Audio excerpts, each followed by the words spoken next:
Welcome back, everybody. Thank you guys for tuning in. I hope you're having good luck with your gardening and all of your projects. And without further ado, let's get to today's. So we've got quite a few upgrades going on out here that are pretty cool, I think. Got my lucky hat on. My last video had over 2,000 views in I think 5 or 6 days. And it had to have been the hat, so I'm going to wear it again and see what happens. Got my gnome hat on. I'm a big gnome. All right, first upgrade, solar array.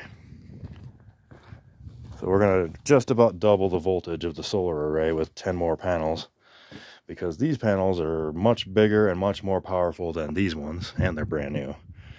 So we just said to heck with it. We haven't decided exactly where to put these yet. My thoughts were, we don't get too much wind noise. My thoughts were to extend the array and just come down with it with some more 2x6s.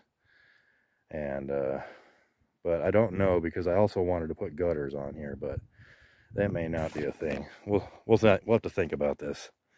We're not in any hurry to do it, but I think that's what I'm going to do, extend these down to the ground.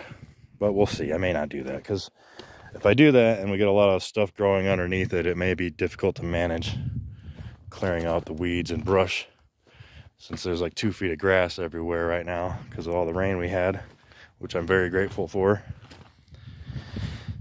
We started cutting the weeds with the weed whacker, the weed eater, whatever you want to call it, depending on where you're from. And we upgraded to a DR walk behind trimmer, which was what I should have done from the beginning, because it made short work of all this. The parking area has been trimmed. I trimmed everything back, so it's like 10 to 15 feet, or 15 to 20 feet away from everything. That way, if there's a wildfire, we don't risk losing anything. We also upgraded our water storage system. I haven't installed this yet, though. Haven't decided where I wanted to put it. This is quite a bit of an upgrade from that. That's 1,600 gallons. This is 2,650, so it's over 1,000 gallons larger. And this thing is 10 foot by 7 foot, so it's 7 feet tall. So if I'm standing next to it, it's much taller than I am, and I'm over 6 feet tall. So that'll be exciting. I think I'm going to put it here. I think I have enough room to place it here. We'll build this up and build a frame wooden box like this and place it on top of it. Maybe I won't have to. Maybe we'll leave it flat on the ground. We'll just scrape the ground and pick all the rocks out. But that'll be exciting, because this thing had filled up all the way from all the rain. And then, in fact, I had to pump out some of it in those 50-gallon drums to make more room, because it was backing up and coming out of here, out of this, because this thing was leaking. So I got some spray on rubber stuff to seal it up with, but it would fill up all the way up to here, because this thing was totally full. So I'm sure we won't have any more rain for another 2 years, and this won't get any water in it, but at least we'll have it.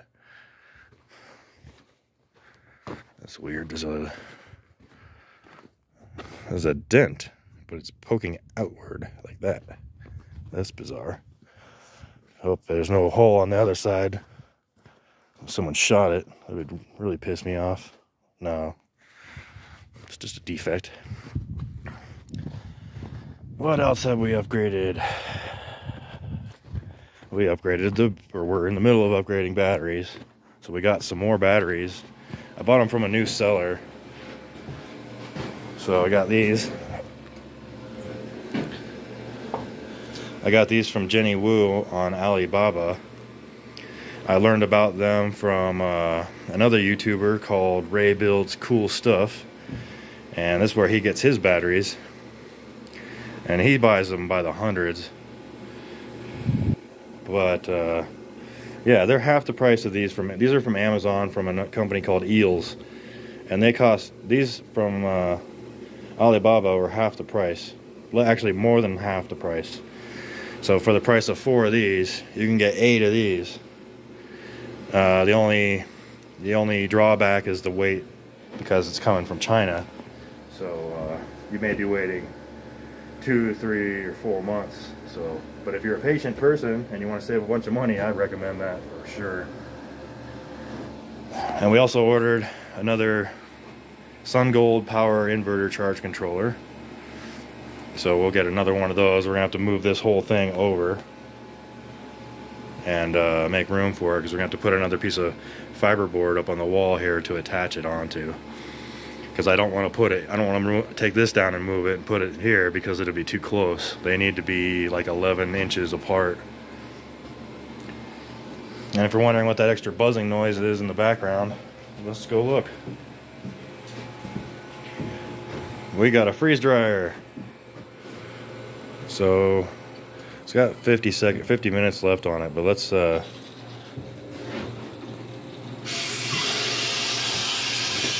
see what's going on in here. See what we have. So we have some pickled fruits or pickled vegetables and peppers, which looks like they have freeze dried quite well. Yeah, that's crunchy. Let's see what it tastes like. See if I can hold the camera. Oh, that's delicious. Mmm. Oh, that's, wow. Then here we've got apples and tomatoes. Not quite done yet. Tomatoes are like it's like foam. And then we've got pork and beans down here, turned into a cracker. So we have this for long-term food storage. It's basically a computer, a freezer, and a vacuum chamber all in one. Here's the vacuum pump. I'll show you how quiet it is.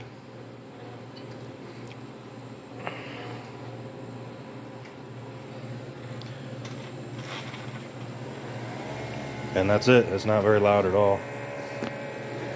That's to go with our long-term food storage stuffs. We've got our jars. We're going to start canning too. We've got all these Mylar bags, so we can vacuum seal these. Oh, that carrot was spicy. So there's some of the things going on out at the homestead. There's a little tiny baby bunny right there. I'm not gonna bother him. Can't zoom in or out in this mode. We did have a kind of a disaster. So I'm upgrading the sump tank for the aquaponics. The idea was to dig a giant hole in the ground and build a box out of cinder blocks. And I started doing that the wrong time of the year, because all the walls have caved in. This is about 15 feet around right now. You can see the cinder blocks right there covered in dirt. So I'm gonna have to dig all this stuff back out. Luckily I have a tractor and it won't be that big a deal. It's like I dig a hole, I keep digging and it keeps filling back in. It's a little frustrating. Fish are doing fine, they're still alive. We've got everything disconnected. It hasn't been running for about a month now. But that's the plan for this, because the other water tank wasn't large enough to supply water to 12 grow beds. Looks like we've got a bunch of random tomatoes growing out of there. I just left this sit. So I can see a lot of fruit in there right now. See melons too. There's asparagus. So just leaving that thing alone, and the only water it's gotten is from the monsoons. I think that's about it for right now, you guys. So thank you guys for tuning in. If you have any questions or comments, pop those in down below. Give us a thumbs up. And try to be good to each other. Some of us aren't here for very long, and a little bit of kindness will go a long ways. So God bless you all, and peace.